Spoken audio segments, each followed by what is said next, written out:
You are so lazy. I worked until the day before I gave birth. Young people those days are so spoiled. My mother-in-law, who is my husband's mother, forcefully grabbed my arm a few weeks before my due date and threw me out under the snow-filled sky. This arrogant mother-in-law, who acts as if she knows all the rules, has been a force of trouble for me since the beginning of my marriage.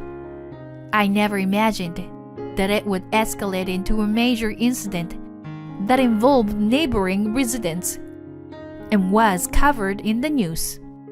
My name is Judy, and I am 32 years old.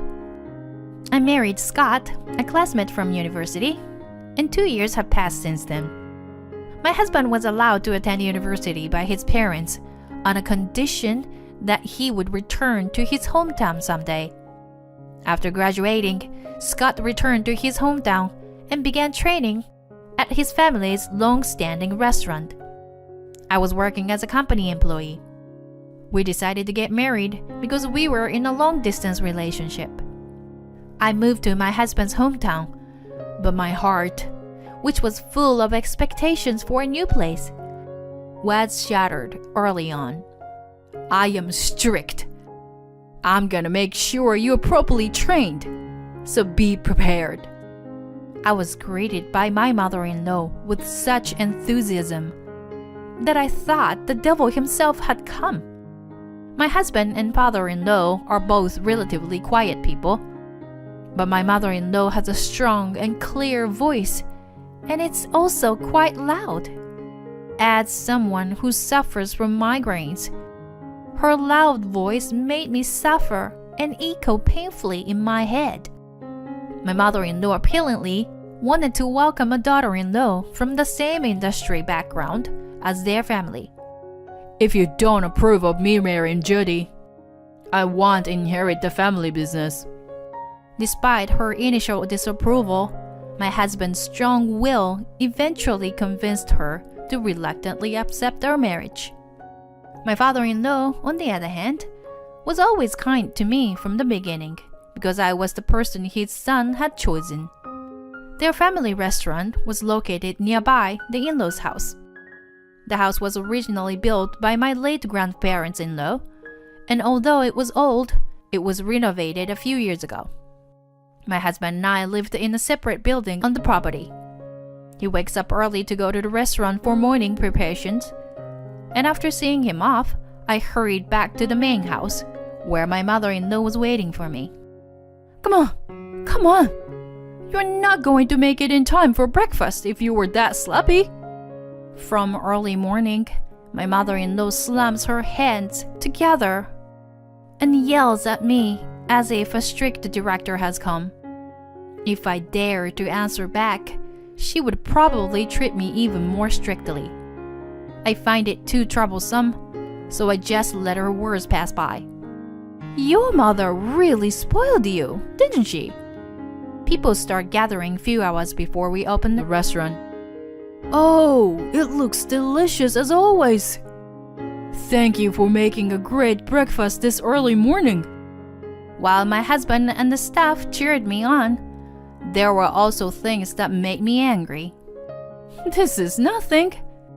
Today, too, I made most of it since Judy's so laid back. My mother-in-law's statement that seemed to imply that she had made everything made me feel uneasy. When I was alone with my husband at night, I couldn't help but complain to him. Your mom is pretty strict. I got scolded really bad again today. I'm really sorry, hon. My mom is actually a shy and quiet person, but she gets overly enthusiastic when it comes to the restaurant ever since you came, Judy. Since I only knew my mother-in-law in her current state, I couldn't believe what my husband was saying. He told me to tell him if anything happened, and having an ally was reassuring. Divorcing my husband due to mother-in-law's bullying never crossed my mind. Plus, it wasn't all bad. Thanks to my mother-in-law's guidance, I've become much better at cooking since I got married, and my work efficiency has improved a lot. The elderly couple next door always had a beautiful smile, and the owner of the butcher shop was very friendly. The florist's wife loved to chat, and even my mother-in-law couldn't escape from her for an hour. It was a kind and gentle community. Your mom's way of speaking is pretty harsh, though. Wow! Look at all this snow! This is the first time I've ever seen a snow-covered world since I was born.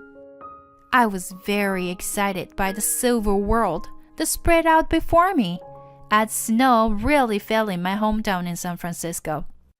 Scott, let's make a snowman! My husband watched me frolicking like a child with a smile on his face. It's embarrassing to be acting like this over a little snow at your age. Don't you think it's embarrassing if the neighbors hear you being so loud and having fun? It's really shameful. My mother-in-law seemed to have been watching us from our house, and after giving me a snarky comment, she went back home. Standing next to me with a disgusted look, I unconsciously muttered to my husband, "Hey, Scott, don't expect me to take care of her in the future." After 2 years of marriage, a change occurred between us when I finally got pregnant with our long-awaited baby. It was a happy and exciting moment for us after undergoing numerous hospital visits and treatments to achieve the pregnancy. Surprisingly, my mother-in-law did not make any comments or criticism about the baby, which was a relief for us. When I announced the pregnancy, she simply said with a smile that I had never seen before, "Oh, really? That's great news. But make sure not to catch a cold, Judy." However, as usual, she quickly returned to her stern expression and added, "You will still do the household chores."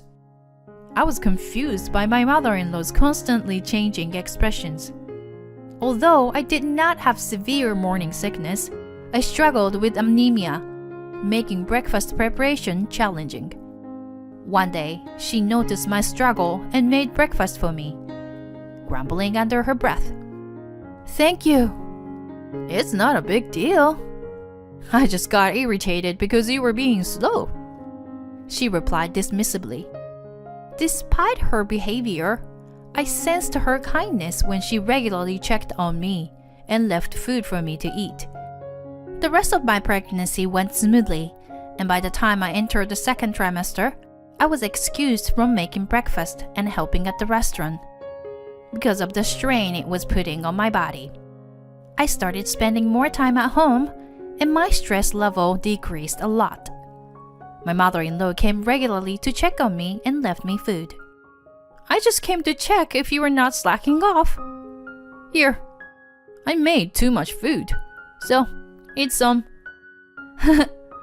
"I think you are a kind person, aren't you?" I said this, thinking of ways to get closer to my mother-in-law despite her strange behavior.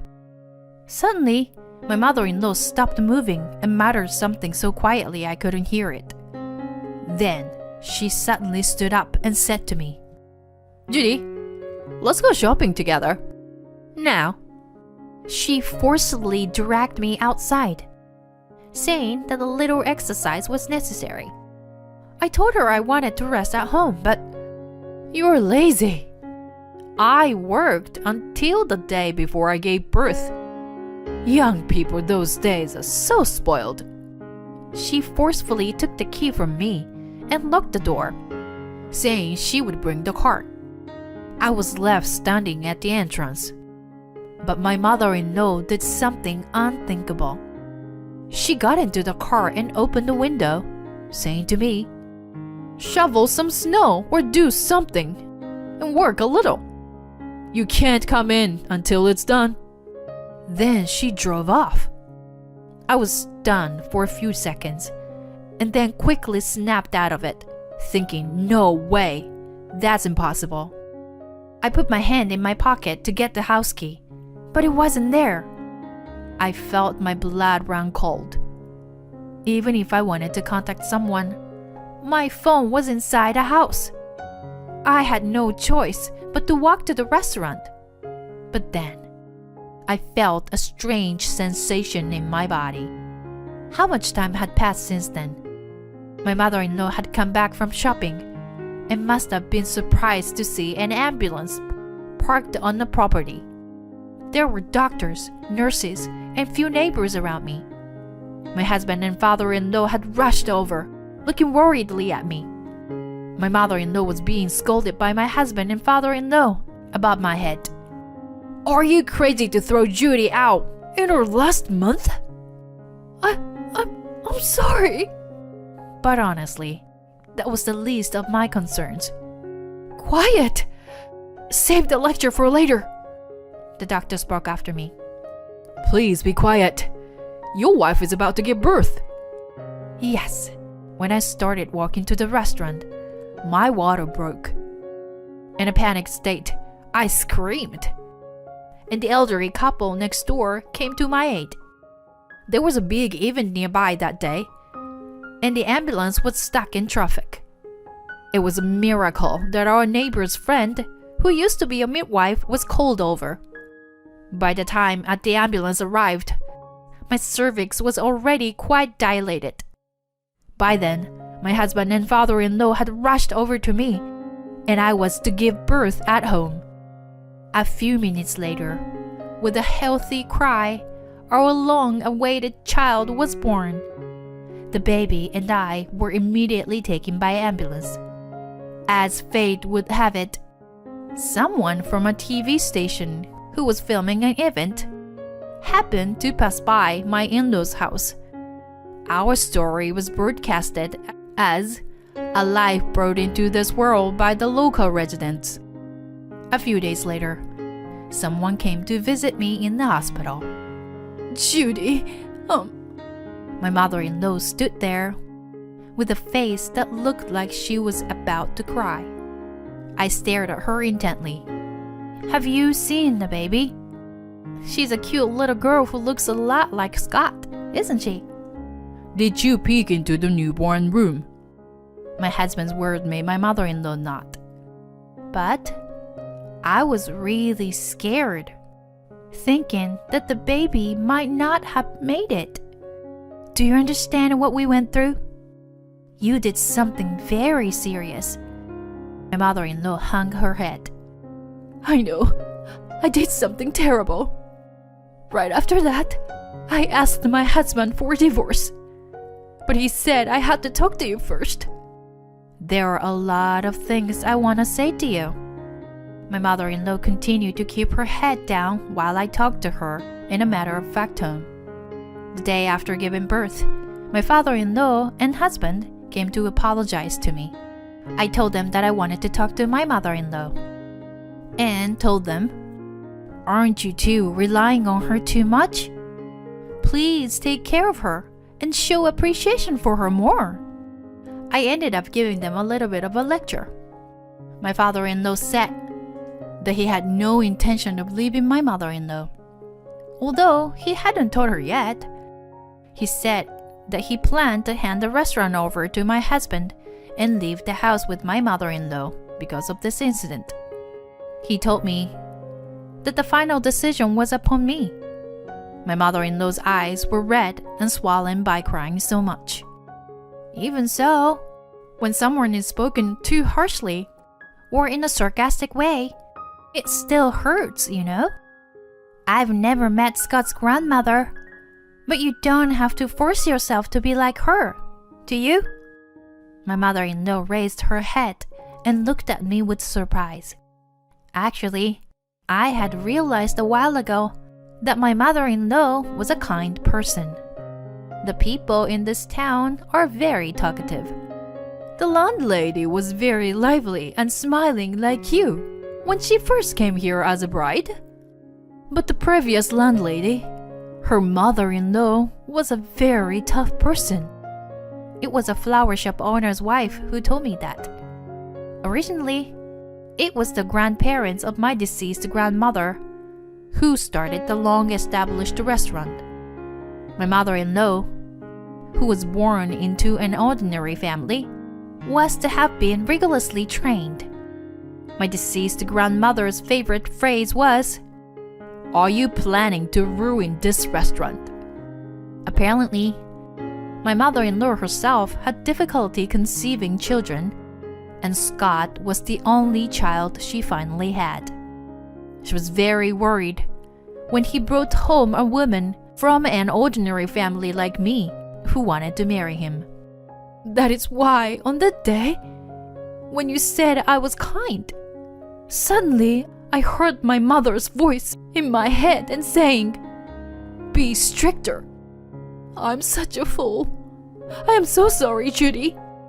I thought for a moment and said to my mother-in-law, "I don't really understand what it means to be a proper landlady, but if I were a customer, I would feel better to see a smiling face. I have a request for you, Mom. I want to make breakfast together with you, in harmony every morning. And it's fine if you lower your voice a little. I also don't like you clapping your hands. And then there's one more thing." Hey, there's more? We laughed out loud together. Years later, I was still working as a young proprietress of the long-established restaurant. My daughter Katie, who was born at that time, is now 2 years old. Every morning, I make breakfast with my mother-in-law. The table, which used to be very quiet, is now very noisy, and the staff seem very happy. The reason why my mother-in-law was late that day was because she got caught up in a conversation with the flower shop owner's wife and got stuck in traffic on the way back. There was a rumor that my mother-in-law had thrown me out, but that was not true. I had just forgotten that I gave her the house key earlier that day. The story quickly spread from the flower shop owner's wife, and the rumors about my mother-in-law soon disappeared. My father-in-law started spending more time with my mother-in-law and left the restaurant to my husband. So they started going out together more often. The restaurant has also been thriving with an increase in new customers. As usual, the area becomes a winter wonderland when winter comes. Looks like it snowed again this year. Mom, are we going to have another snowball fight this year? Said my daughter Katie, eager and grinning at me. I'll get you. When my husband went outside, he started making snowmen as usual every year. My mother-in-law also came out of the house and said, "Grandma is on the same team as Katie." My mother-in-law smiled happily at my daughter's words, and I returned her smile. Then I reminded my mother-in-law, "Hey, don't forget our promise." "I know, dear. But more importantly, you shouldn't get too cold. Hey, Scott, don't just stand there. Bring a coat for Judy." On that day, I had asked my mother-in-law at the hospital, "Let's make snowmen together when Katie gets bigger. I want you to be a kind and lovely grandmother with a beautiful smile. Promise?" When I conveyed this to my mother-in-law, she burst into tears. Currently, I am pregnant with my second child and will soon give birth to a younger brother for my daughter. My daughter Katie is super happy and pets my belly every day, eagerly awaiting his arrival. When Katie was born, my mother-in-law provided me full support. "I'm looking forward to a new baby," she said enthusiastically. She is like a second mother to me, and her unwavering support has been invaluable. Despite the challenges, I plan to continue living happily among the people in this beautiful land.